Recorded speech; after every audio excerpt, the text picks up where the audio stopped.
할렐루야. 영상으로 함께 하시는 성도님들 반갑습니다.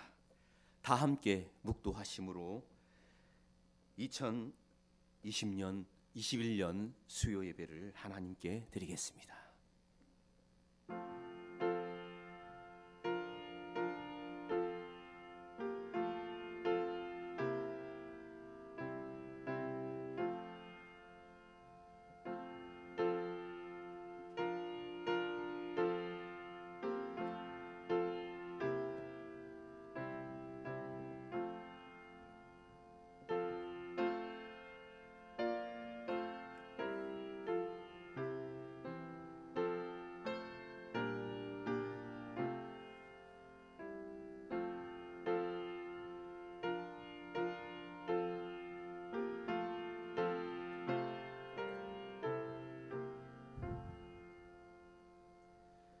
우리로 하여금 빛 가운데서 성도의 기업의 부분을 얻기에 합당하게 하신 아버지께 감사하게 하시기를 원하노라.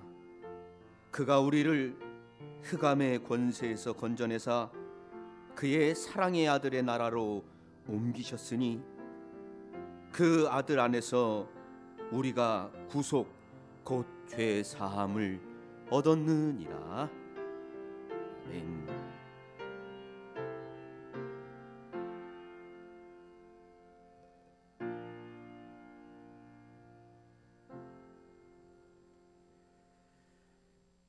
다 함께 찬송가 183장 하나님께 드리겠습니다. 찬송가 183장입니다.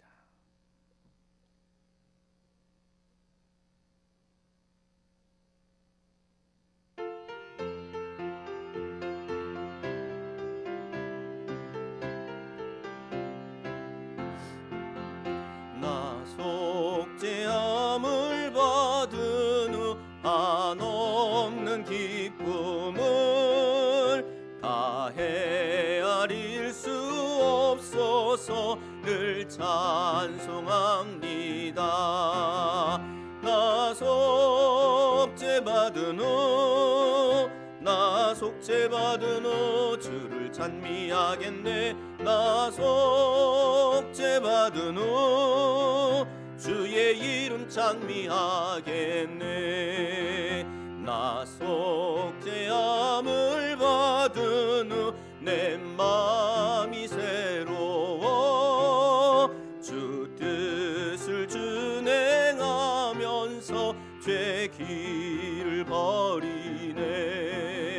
나 속죄받은 후 나 속죄받은 후 주를 찬미하겠네. 나 속죄받은 후 주의 이름 찬미하겠네.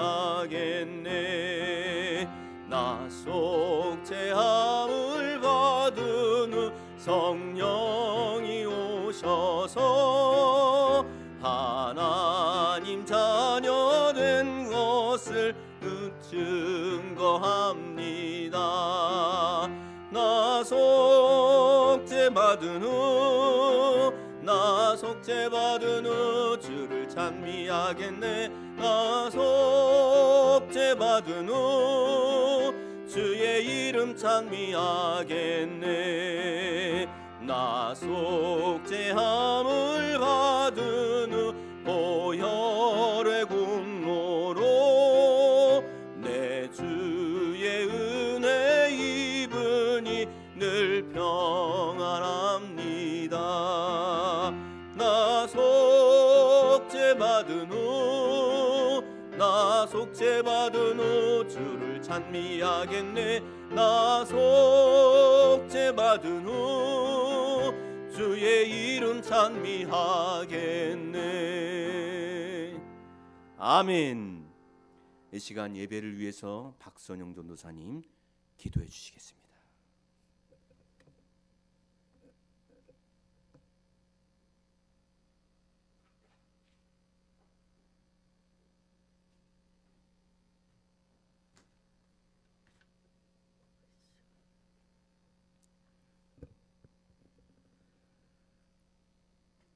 하나님 아버지, 오늘도 저희들을 사랑하셔서 온라인 영상 예배를 드림으로 하나님을 만나는 귀한 시간을 허락하여 주심으로 진심으로 감사드립니다. 세상에 코로나 바이러스로 어렵고 힘든 가운데 저희들 있지만은 저희들은 진리의 말씀을 굳건히 붙잡는 자들로 세상을 이기는 자들 다 되게 하나님 도와주시옵소서.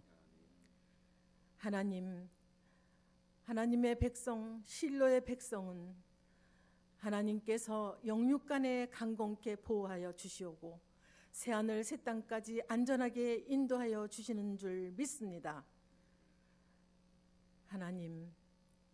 하나님의 말씀을 소홀히 업신여기는 자는 경각간에 불쑥 높은 담이 나와서 무너지게 하는 심판하는 말씀이 있었고, 또한 담에 구멍이 있는 자는 그 담을 헐어버린다고 하셨습니다. 하나님, 저희들 하나님의 진리의 말씀을 귀히 여기는 자들 되게 하여 주시옵소서. 하나님, 그러므로 말미암아 하나님과 예수님과 사명자의 말씀을 붙들고 그 가운데 달려감으로 말미암아 보호받는 울타리 안에, 담 안에 거하는 자들로 나타나기를 원합니다. 이제 우리는 부활하신 예수님을 만난 자들입니다. 진리의 성령의 도와주심으로 하나님 나라에 대한 것을 알고 깨달았습니다.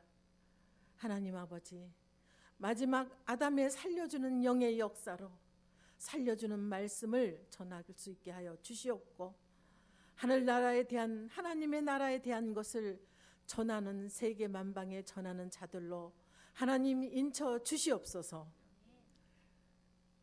세계 복음화를 위하여 신명을 다하라고 명령하신 하나님, 저희들 그 말씀을 준행하도록 힘과 능력과 담대함으로 세상에 전파할 수 있는 자 되게 하여 주시옵고, 세상 나라가 그리스도의 나라를 이루는데 넉넉히 합심하는 자들 다 되게 도와 주시옵소서. 오늘 이 시간 단위에 세우신 목사님, 하나님 말씀을 전할 때에 저희들과 듣는 자들과 전하는 자와 모두 한 영이 되고 한 마음이 됨으로 말미암아 하늘에 속한 말씀을 덧입고 하늘에 속한 자들이 되기를 원합니다. 모든 말씀, 우리를 죄에서 구원하시고 생명의 성령의 법 안에 거하게 하신 우리 주 예수 그리스도 이름으로 기도드리옵나이다. 아멘.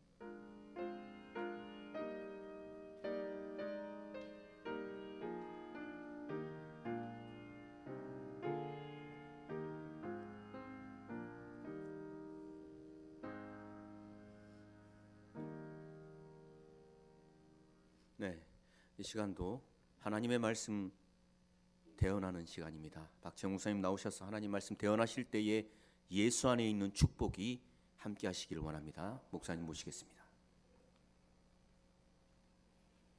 네, 오늘 증거해드릴 본문 말씀은 에스겔 47장 1절에서 5절 말씀 봉독해드리도록 하겠습니다.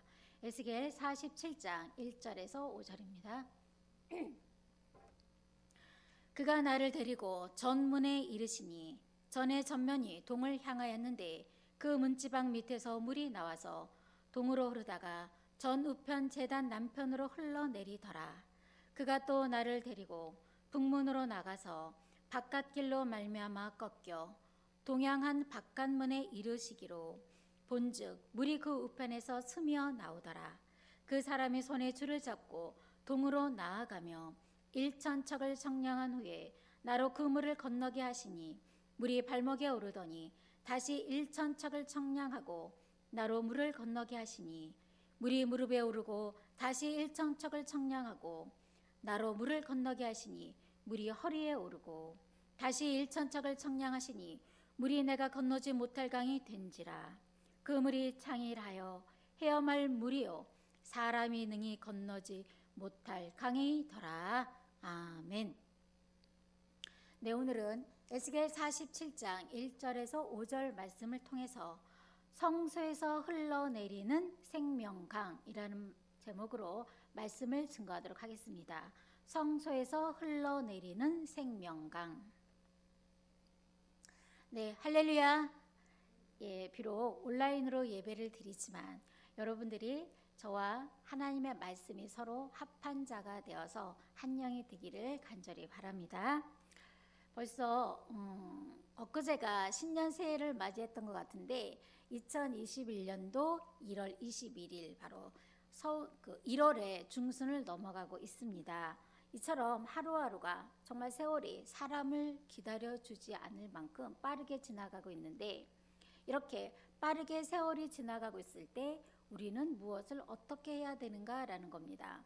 에베소서 5장 16절 말씀에도 보시면 세월을 아끼라 때가 악하니라 라고 말씀을 하셨습니다. 그래서 우리가 세월을 아껴야 되는데 이렇게 살다 보면 주변적인 일들이 많이 있죠. 그래서 주변적인 일들로 인해서 시간을 낭비를 하고 있지는 않나 다시 한번 생각해 볼 수 있는 저와 여러분이 되었으면 좋겠습니다.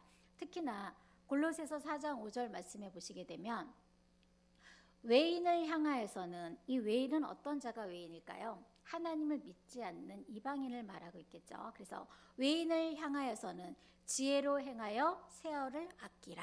그러니까 외인을 향해서는 지혜롭게 행해서 되도록이면 믿지 않는 자들과 많은 시간을 함께 하기보다는 우리가 하나님의 나라에 들어가기 위해서 어떻게 시간을 잘 활용해야 하나님의 뜻대로 하나님의 말씀을 잘 알고 구원받을 수 있는지를 생각할 수 있는 그러한 시간이 되었으면 좋겠습니다.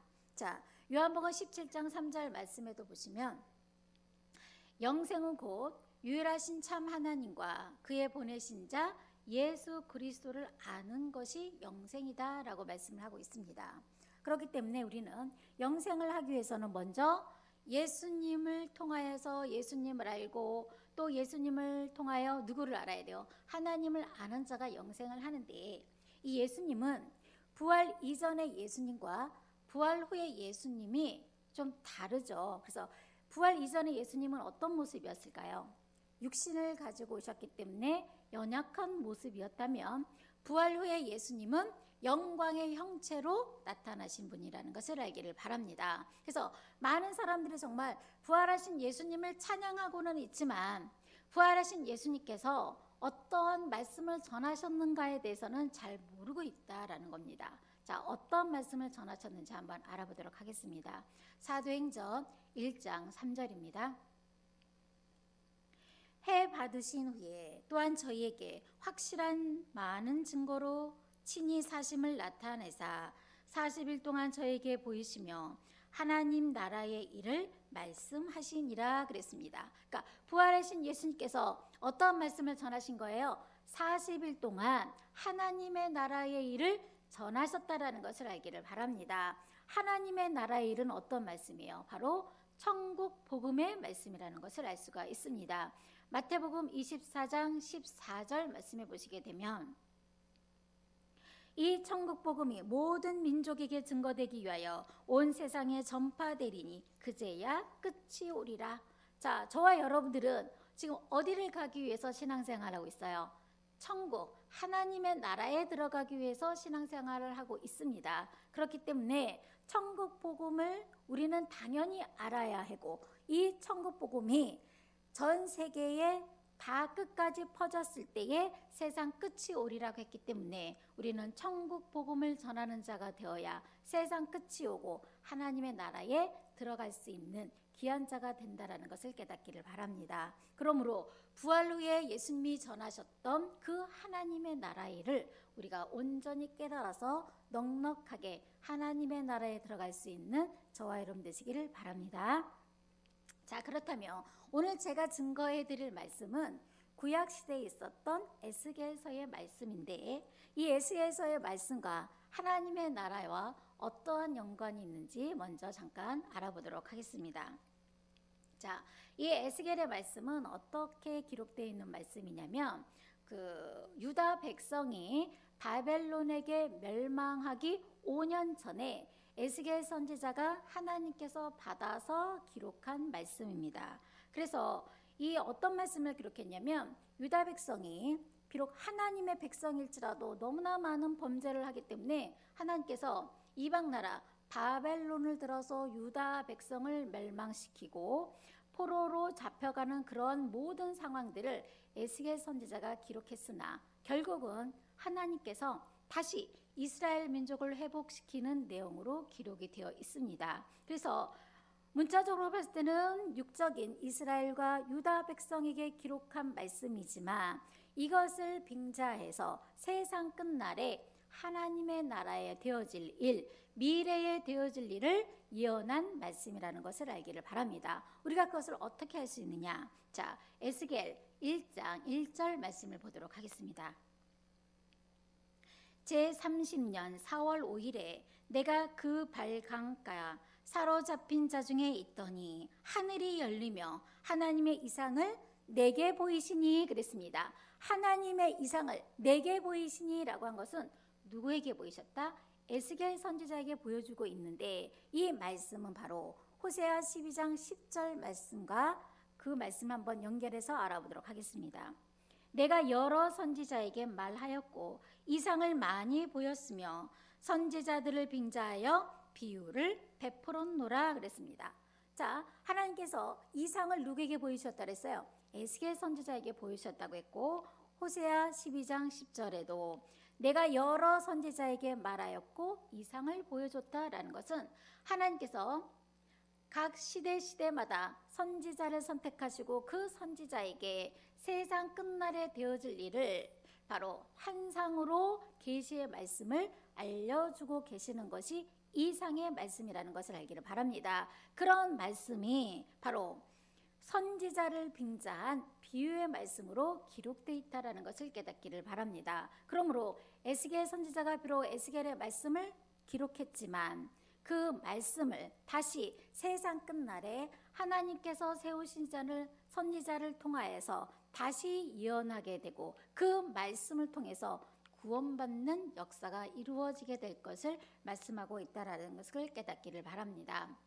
그래서 단적으로 보게 되면 에스겔의 말씀이 바벨론에 관해서 엄청나게 많이 기록이 되어 있고, 계시록의 말씀도 바벨론의 멸망에 관해서 다 기록해 놓았다고 해도 과언이 아닙니다. 그래서 에스겔서의 말씀과 계시록의 말씀은 굉장히 밀접한 관계가 있기 때문에 바로 에스겔의 말씀도 계시록의 말씀과 같이 먼 훗날 되어질 계시의 말씀이라는 것을 깨닫기를 바랍니다. 그러므로 오늘 증거되는 계시록의 말씀을 통해서 하나님의 나라가 어떻게 이루어지는 것을 바로 깨달아 저와 여러분은 넉넉하게 하나님의 나라에 들어갈 수 있는 귀한 축복이 있기를 간절히 바랍니다. 자, 먼저 오늘 본문 말씀 에스겔 47장 1절 말씀 보도록 하겠습니다. 그가 나를 데리고 전문에 이르시니, 여기서 그는 에스겔 선지자를 영의 세계로 인도하는 천사를 말하고 있습니다. 그가 나를 데리고 전문에 이르시니, 전의 전면이 동을 향하였는데 그랬습니다. 여기서 전은 바로 무엇을 말하냐면 성전을 말하고 있습니다. 성전을 말하고 있는데 이 성전이 솔로몬이 지었던 그 성전을 말하는 것이 아니라 이상을 보여줬던 말씀이기 때문에 세상 끝날에 하나님이 세우시는 영적인 거룩한 성전을 지금 말씀하고 있다는 것을 깨닫기를 바랍니다. 이런 성전이 어디를 바라보고 있냐? 에스겔 47장 1절을 계속 보시면 전의 전면이 동을 향하였는데 그랬습니다. 전의 전면이 어디를 향하고 있다? 동을 향하고 있다라고 했습니다. 자, 동쪽에서 무엇이 떠요?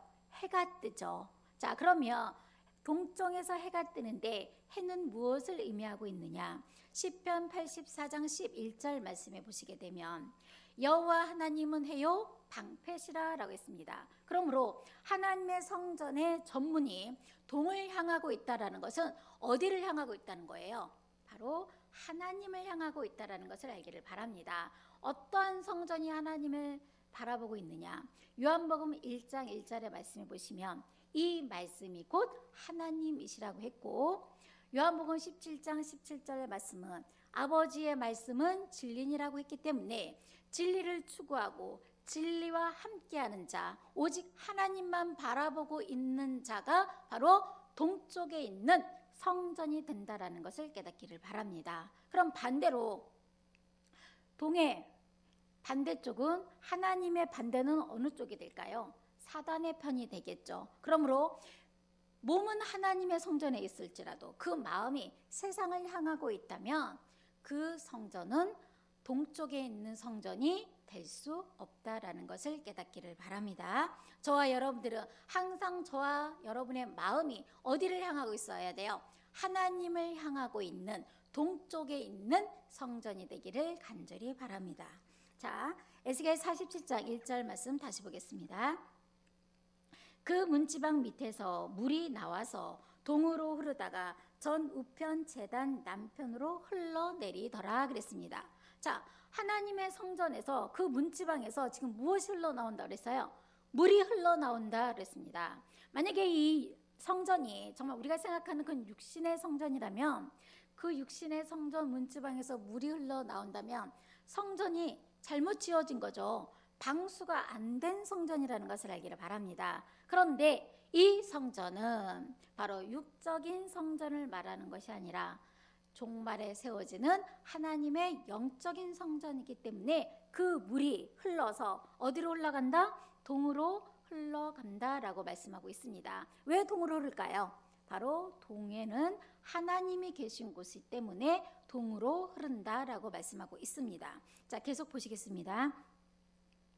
에스겔 47장 2절입니다. 그가 또 나를 데리고 북문으로 나가서 바깥길로 말미암아 꺾여 동양한 바깥문에 이르시기로 본즉 물이 그 우편에서 스미어 나오더라. 자, 성전 안을 벗어나서 성전 바깥쪽에서 보니까 물이 스미어 나오고 있어요. 물이 스미어 나오고 있는데 이 스미어 나오고 있는 물이 어디까지 차게 되는가, 이제 말씀을 통해서 하나하나 알아보도록 하겠습니다. 에스겔 47장 3절입니다. 그 사람이 손에 줄을 잡고 동으로 나아가며 1,000척을 청량한 후에 나로 그 물을 건너게 하시니 물이 발목에 오르더니 그랬습니다. 자, 여기서 그 사람은 에스겔 선지자를 인도하는 천사라고 말했습니다. 그 천사가 뭘 하냐면 1,000척을 청량하고 그랬습니다. 1,000척이라고 했어요. 그러면 한 척이 어느 정도 되냐면 사람의 한 걸음 정도 된다고 합니다. 그래서 약 45cm인데 청량을 한다고 했는데 이 청량은 무엇을 청량하느냐라는 거죠. 자, 계시록 21장 17절 말씀 보겠습니다. 그 성곽을 청량함에 144규빗이니 사람의 청량 곧 천사의 청량이라. 그러니까 성경에서 청량하는 것은 실상의 어떤 길이나 높이를 청량하는 것이 아니라 무엇을 청량한다는 것을 알 수가 있어요? 사람을 청량하고 있다는 것을 알 수가 있습니다. 어쨌든 이 천사가 1,000척을 청량하고 나서 나로 물을 건너게 하는데 그 물이 어디까지 오른다고 했습니까? 발목까지 오른다 그랬습니다. 발목까지 오를 정도의 높이라면 어느 정도 될까요? 약 10cm 정도 되겠죠. 이 정도 거리면, 이 정도 높이면 어린아이도 아주 쉽게 강을 건널 수 있는 높이인데, 자, 이 강을 건너게 되면 어디에 이르게 되는지 한번 먼저 알아보도록 하겠습니다. 계시록 4장 6절입니다. 계시록 4장 6절입니다. 보좌 앞에 수정과 같은 유리바다가 있고 보좌 가운데와 보좌 주위에 네 생물이 있는데 앞뒤에 눈이 가득하더라 그랬습니다. 자, 보좌 앞에 어떤 바다가 있어요? 수정 같은 유리바다가 있다라고 한 것을 보았을 때 수정 같은 유리바다를 건너게 되면 어디에 이르게 되는 거예요?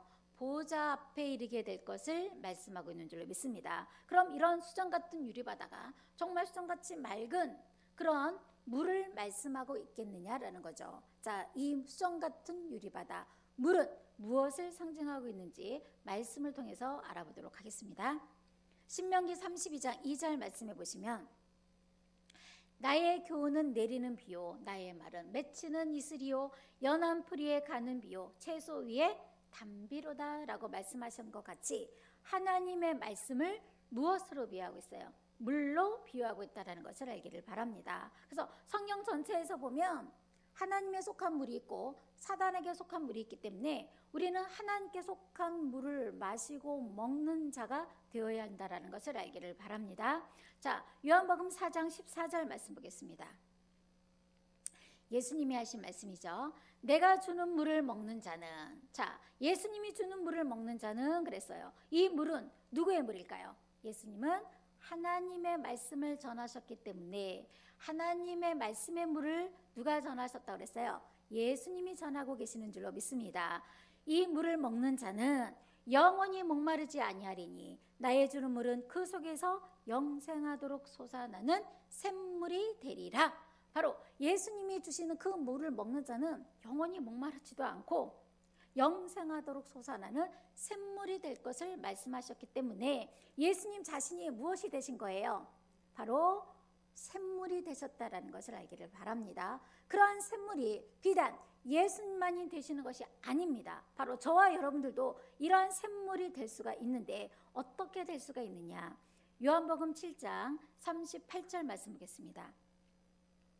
나를 믿는 자는 성경의 이름과 같이 그 배에서 생수의 강이 흘러나리라 하시니 39절입니다. 이는 그를 믿는 자의 받을 성령을 가리켜 말씀하신 것이라. 바로 성령을 받게 되면, 진리의 성령을 받게 되면 우리 배에서도 생수의 강이 넘쳐 흐르게 되므로 예수님과 같이 샘물이 되게 된다는 것을 깨닫기를 바랍니다. 그러므로 수정 같은 유리 바닷가는 바로 무엇을 상징하고 있다? 바로 하나님의 말씀의 생명을 상징하고 있다는 것을 깨닫기를 바랍니다. 그래서 수정같이 맑은 강은 생명수의 강을 상징하고 수정같이 맑기 때문에 깨끗하지 못한 자는 그 강을 어떻게 해요? 건널 수가 없다라는 것을 알 수가 있는 줄 믿습니다. 그래서 처음에 이 강물을 건너길 때에는 어디까지 오른다 그랬어요? 발목까지 오르기 때문에 어린아이도 건널 수 있는 높이라는 것을 알기를 바랍니다. 그래서 발목까지 왔을 때는 보좌까지 아주 쉽게 갈 수 있는데 이 발목까지 오는 그 물이 또 어디까지 오르게 되냐면, 자, 계속 말씀을 보도록 하겠습니다. 에스겔 47장 4절입니다. 다시 일천척을 청량하고 나로 물을 건너게 하시니 물이 무릎에 오르고, 자, 이번에는 물이 어디까지 오르게 된다 그랬어요? 무릎까지 오르게 된다라고 했습니다. 자, 무릎 정도 올라가면 어린아이는 좀 건너가기가 어려운 수위가 됐죠. 어른들은 그렇지만 쉽게 건너갈 수 있는 정도가 됐습니다. 자, 그럼 다시 어디까지 오르게 되느냐? 다시 일천척을 청량하고 나로 물을 건너게 하시니 물이 허리에 오르고, 자, 이제 물이 어디까지 올라왔어요? 허리까지 올라오게 되었다라고 했습니다. 자, 허리까지 올라오게 되면 어때요? 힘이 없고 말씀의 능력이 없고 신앙이 어린 자들은 허리에 차 있는 물을 건너가기가 어렵다라는 것을 알기를 바랍니다. 그렇기 때문에 어떻게 갈 수 있냐면 서로 손을 잡고 힘을 합심해서 한 마음이 됐을 때는 건너갈 수 있어요. 그렇지만 혼자 외로이 건너가기는 힘든 물이 되었다라는 것을 알기를 바랍니다. 그래서 혼자 건널 때는 어때요? 잘못하면 물에 떠내려갈 수도 있고 넘어질 수도 있는 그러한 수위가 되었다라는 것을 알기를 바랍니다. 그래서 바로 지금 이 시대가 어쩌면 하나님의 생명의 말씀의 수위가 허리까지 오지 않았나 생각을 해봅니다. 그래서 지금은 서로가 하나가 되어서 합심해서 함께 건널 수 있는 그런 강이 되기를 간절히 바랍니다. 자, 다시 허리까지 왔던 그 물이 어디까지 올라가게 되는가 보겠습니다. 에스겔 47장 5절입니다. 다시 일천척을 청량하시니 물이 내가 건너지 못할 강이 된지라. 자, 이제는 어떻게 됐어요? 이제는 사람으로서는 건널 수 없는 물이 강이 되어버린 거예요. 자, 강이 되었기 때문에 그 물이 창이라요. 창이라는 것은 물이 넘쳐서 흘러버렸다는 거죠. 창이라요 헤엄할 물이요 사람이 능히 건너지 못할 강이라. 사람으로서 건널 수 없는 그런 강의 수위가 된 거예요. 자, 그럼 어떤 자만이 건널 수 있느냐라는 거죠. 요한복음 10장 35절 말씀해 보시면 하나님의 말씀을 받은 자들을 신이라 하셨거늘 이라고 했기 때문에 하나님의 말씀의 신이 함께하지 않는 자는 결단코 이 강물을 헤엄쳐서 건널 수가 없게 되었다라는 것을 깨닫기를 바랍니다. 정말 너무나 큰 물의 수위가 된 거죠. 그래서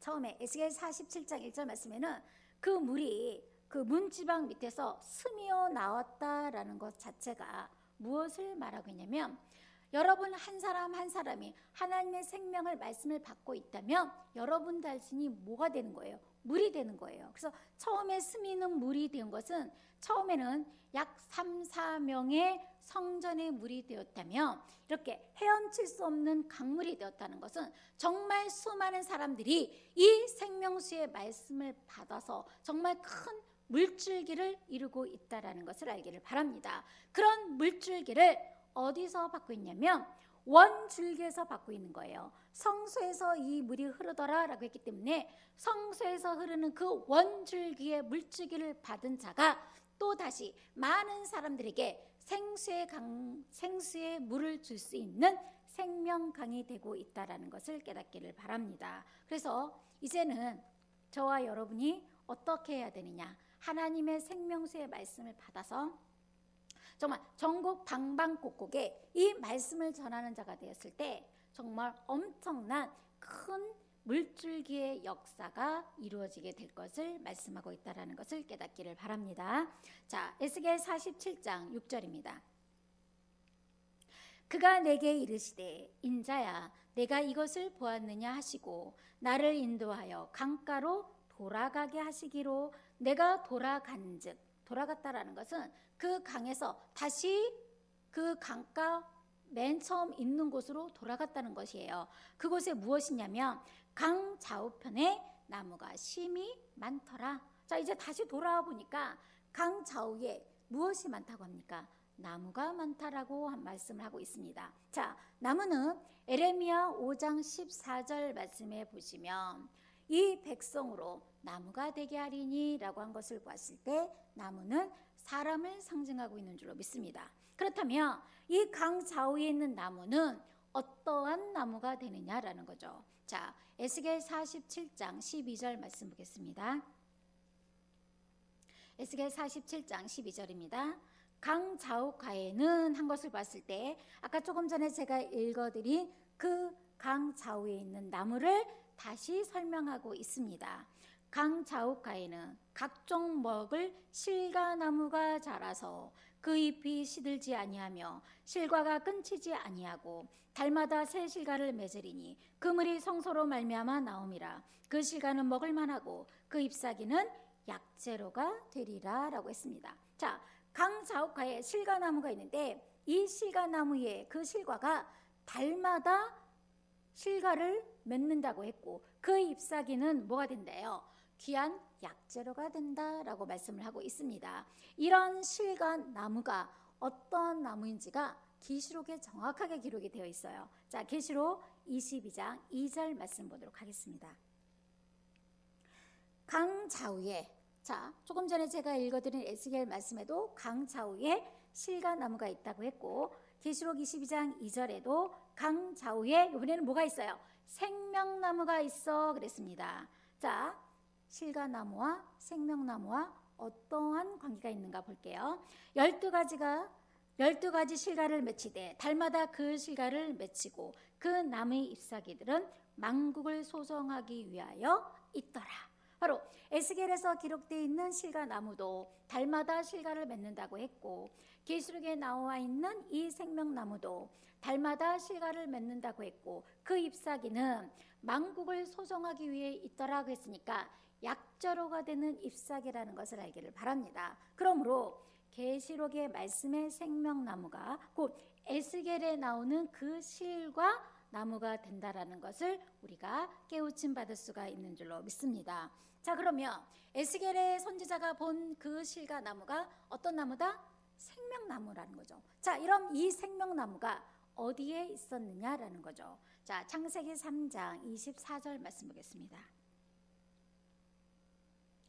이같이 하나님이 그 사람을 쫓아내시고 에덴 동산 동편에 그룹들과 두루 도는 화영검을 두어 생명나무의 길을 지키게 하시니라 그랬습니다. 그러므로 이 생명나무가 어디에 있었어요? 에덴 동산 동편에 있었다라는 것을 알기를 바랍니다. 생명나무가 에덴 동산 동편 나무에 있는데 무엇을 통해서 지키게 하셨어요? 그룹과 화영검을 통해서 지키게 하고 있기 때문에 아무도 이 생명나무에 가까이 가지 못했어요. 생명나무 씨가를 따먹어야 우리가 영생할 수 있는데 그룹과 화영검을 두어서 그 생명나무의 길을 지키게 하심으로 아직까지 영적으로나 육적으로나 영생한 자가 없다라는 것을 알기를 바랍니다. 그러므로 성경의 시작은 생명나무로 시작해서 마지막도 생명나무로 끝나게 될 것을 말씀하고 있는 줄로 믿습니다. 그럼 우리가 세상 끝날에 이 생명나무에 어떻게 가까이 나아갈 수 있느냐라는 거죠. 자, 계시록 22장 19절입니다. 만일 누구든지 이 책의 예언의 말씀에서 제하여 버리면 하나님이 이 책에 기록된 생명나무와 및 거룩한 성에 참여함을 제하여 버리시리라. 자, 이 책의 예언의 말씀을 제하여 버리면이라는 것은 바로 계시록에 기록된 예언의 말씀을 제하여 버리면이란 뜻이에요. 제한다는 것은 내가 성경에 기록되어 있는 말씀을 가지고 있으면서도 모르면 어떻게 되는 거예요? 다 제하는 자가 된다는 것을 알기를 바랍니다. 그러므로 제하는 자가 되지 아니하고 이 말씀을 읽고 듣고 지키는 자가 되었을 때 어디에 참여할 수 있다? 생명나무와 및 거룩한 성에 참여할 수 있는 축복을 받게 될 것을 말씀하고 있는 줄로 믿습니다. 그래서 성경에서 가장 큰 축복은 뭘까요? 바로 생명나무에 나아가는 축복이라는 것을 깨닫기를 바랍니다. 그러므로 아까 제가 조금 전에 에스겔 47장 7절에 강 좌우에 나무가 많더라 했던 그 나무는 어떤 나무일까요? 바로 생명나무라는 것을 깨닫기를 바랍니다. 이러한 생명나무가 어디 있어요? 생명 강가에 있고 생명 강가가 있는 곳에는 반드시 무엇이 있다? 생명나무가 있다라는 것을 깨닫기를 바랍니다. 생명 강가라고 해놓고 가서 보니까 생명나무가 없어요. 그럼 생명 강가가 아니죠. 생명 강가와 생명나무는 뗄래야 뗄 수 없는 관계가 있다라는 것을 알기를 바랍니다. 자, 다시 에스겔 47장 8절 말씀 보겠습니다. 그가 내게 이르시되 이 물이 어떤 물일까요? 성소에서부터 흘러내려서 정말 사람으로서는 갈 수 없는, 건너갈 수 없는 큰 강물을 말하고 있죠. 이 물이 동방으로 향하여 흘러 아라바로 내려가서, 어디까지 내려가서? 아라바로 내려가서라고 했습니다. 이 아라바는 실상의 지명의 이름인데 그 흑해의 서쪽 지형이라고 합니다. 그래서 사막지대를 말하고 있어요. 그래서 하나님의 성소에서 흘러내는 이 강물이 사막지대인 아라바까지 내려가서 어디로 흘러가게 되냐면 바다에 이르리니 이 흘러내리는 물로 그 바다의 물이 소성함을 얻을지라 그랬습니다. 그러니까 하나님 성소에서부터 흘러내리는 이 강물이 어디까지 흘러내리게 되냐면 바다까지 흘러내리게 되고 그 바다가 소성함을 얻는다라는 것은 다시 살게 된다는 거예요. 다시 산다라는 것은 그 전에 이 바다가 어떤 바다였다라는 거예요. 죽은 바다, 사해의 바다였다라는 것을 알기를 바랍니다. 이 죽은 바다가 이 강물로 인하여 소성함을 얻게 되는데 죽은 바다는 어떤 바다였는가 알아보도록 하겠습니다. 계시록 17장 15절 말씀 보겠습니다. 또 천사가 내게 말하되 내가 본 바 음녀에 앉은 물은 백성과 무리와 열국과 방언들이라. 바로 이 바다는 음녀가 앉은 물이었단 말이에요. 그래서 백성과 무리와 열국과 방언이라고 했으니까 실상의 물이 있는 바다를 말하는 것이 아니라 이 세상을 상징하고 있는데 어떤 세상이에요? 음녀가 앉아있는 물이니까 정말 다 죽어가는, 그 영원히 죽어가는 세상 바다를 상징하고 있다라는 것을 깨닫기를 바랍니다. 이러한 사막과 같고 광야 같은 이 세상 바다를 살릴 수 있는 강은 어떤 강이에요? 성소로부터 흘러내리는 강물이었다라는 것을 알기를 바랍니다. 자, 에스겔 47장 9절입니다. 이 강물이 이르는 곳마다 번성하는 모든 생물이 살고 또 고기가 심히 많으리니. 자, 이 물이 흘러가는 곳마다 생물이 살고 고기가 다 많아진다는 거예요. 다 살게 될 것을 말씀하고 있는 줄로 믿습니다. 생물이라고 고기라고 해서 실상의 물고기를 말하고 생물을 말하는 것이 아니라 하박국 1장 14절 말씀해 보시면 사람으로 어족 같게 하시니 라고 한 것을 봤을 때 이 고기도 사람을 상징하고 있다는 것을 알기를 바랍니다. 그러므로 이 세상 바다에는 수많은 사람들이 살고 있다는 거예요. 그런 수많은 사람들이 죽은 자가 되는데 죽은 자가 된 자들을 다시 살릴 수 있는 것은 성소에서부터 흘러내리는 그 강물을 만났을 때에, 그 강물을 먹었을 때에 다시 소성함을 얻게 될 것을 말씀하고 있는 줄로 믿습니다. 자, 이렇게 될 때는 어떤 세상으로 바뀌느냐라는 거죠. 지금은 어때요?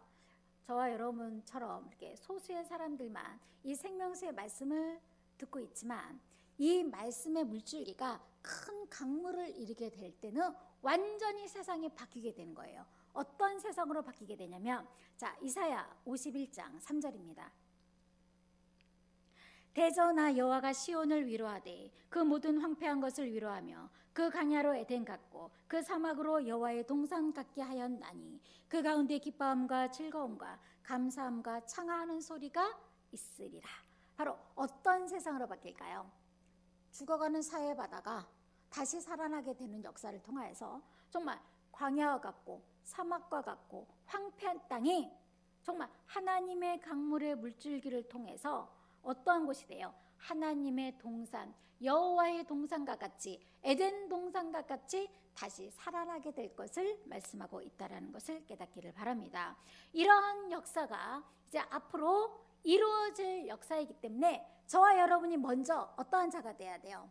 생수의 말씀을 받은 자가 되어야 우리의 심령이 사막 같고 광야 같고 황폐한 심령이었다면 먼저 다시 에덴 동산의 마음으로 변화를 받아야 될 줄로 믿습니다. 자, 에스겔 47장 12절 말씀을 다시 보도록 하겠습니다. 강 좌우가에는 각종 먹을 실과 나무가 자라서 그 잎이 시들지 아니하며 실과가 끊치지 아니하고 달마다 새 실과를 맺으리니 그 물이 성소로 말미암아 나옴이라. 그 실과는 먹을 만하고 그 잎사귀는 약재로가 되리라.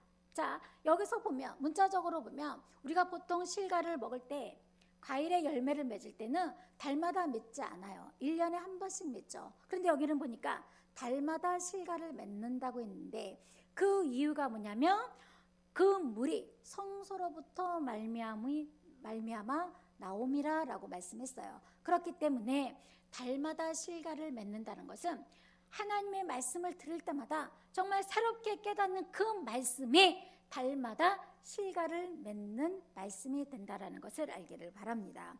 이렇게 여러분들이 하나님의 말씀이 들을 때마다 달마다 깨우치는 말씀에 새로운 말씀이 되면 여러분의 마음이 생수의 강이 넘쳐 흐르는 자가 된 것을 말씀하고 있는 줄로 믿습니다.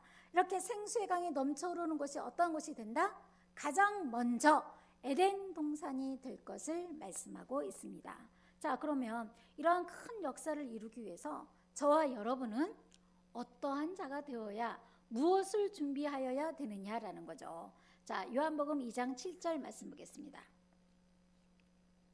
예수께서 저에게 이르시되 항아리에 물을 채우라 하신즉 아구까지 채우니. 자, 이 말씀은 어떤 말씀이냐면 예수님께서 처음 이제 표적을 행했던 곳이 가나 혼인잔치 때였어요. 그래서 가나 혼인잔치에 갔는데 혼인잔치에 포도주가 떨어졌다고 합니다. 그러니까 예수님께서 뭐라고 말씀하셨냐면 항아리에 물을 채우라고 했고 물을 어디까지 채웠냐면 아구까지 채웠다라고 했습니다. 아구가 어디예요? 물 주둥이까지 채웠다는 얘기예요. 그러니까 꽉 채웠다는 얘기예요. 바로 이런 말씀은 어떤 말씀이냐면 이사야 64장 8절 말씀에 보게 되면 우리는 진흙이요 주는 토기장이라고 하셨기 때문에 바로 저와 여러분이 항아리와 같은 자가 될 것을 말씀하고 있는 줄로 믿습니다. 저와 여러분이 항아리가 되었다면 어디까지 물을 채워야 돼요? 아구까지 물을 채워야 그 물이 차고 흘러 넘치게 될 것을 말씀하고 있는 줄로 믿습니다. 그러니까 내가 먹을 물도 부족한데 내가 어떻게 남에게 물을 나눠줄 수 있겠냐라는 거죠. 내가 가진 물, 하나님의 생수의 말씀이 나에게 차고 넘칠 때에 하나님의 말씀의 복음을 전할 수 있게 될 것을 말씀하고 있는 줄로 믿습니다. 그러니까 저와 여러분이 어디까지 말씀을 채워야 돼요? 아구까지 말씀을 채워야 될 줄로 믿습니다. 아구라니까 조금 이상한데 이거 성경적인 말씀이죠. 자, 아구까지 채워야 모든 사람에게 바로 성소의 말씀을 저희들이 지금 받고 있고, 그 말씀을 받고 나서 나만 가지고 있는 것이 아니라 전국 방방곡곡에 하나님의 말씀을 전할 때 여러분들 자신이 생명의 물줄기가 될 것을 말씀하고 있는 줄로 믿습니다. 그러므로 올 한 해 세계 복음화를 위하여 신명을 다하라는 하나님의 계명을 지키기 위해서는 우리가 어떻게 해야 될까요? 먼저는 나 자신이 아구까지 하나님의 말씀을 채워서 채운 그 물이 흘러 넘쳐서 많은 사람들에게 전함으로 말미암아 정말 하나님의 커다란 생명수의 강물이 되는 저와 여러분 되시기를 간절히 바랍니다. 네, 이것으로 모든 말씀을 마치도록 하겠습니다. 예, 감사합니다. 말씀에 감사하여서 찬송가 409장, 찬송가 409장 하나님께 드리시면서 영상으로 함께 하시는 성도님들께서는 각 교회에 지정된 계좌로 온라인 헌금을 드리는 시간 갖도록 하겠습니다. 찬송가 409장입니다.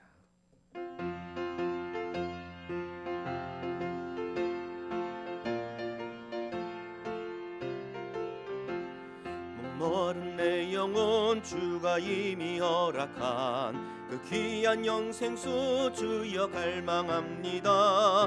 그 약속 따라서 힘써 간구하오니 오 주여 내 기도 어서 들어주소서. 예수의 사랑 예수의 사랑 바다 물결같이 내게 임하니 영광의 물결이 온전히 쌓여서 내 영혼의 기쁨 한량 없도다. 주 내게 약속한 큰 비 내려주시려 은혜의 저구름 건너편에 떠올라 그 귀한 징조가 내게 밝히 보이니 나 힘을 다하여 주께 간구합니다.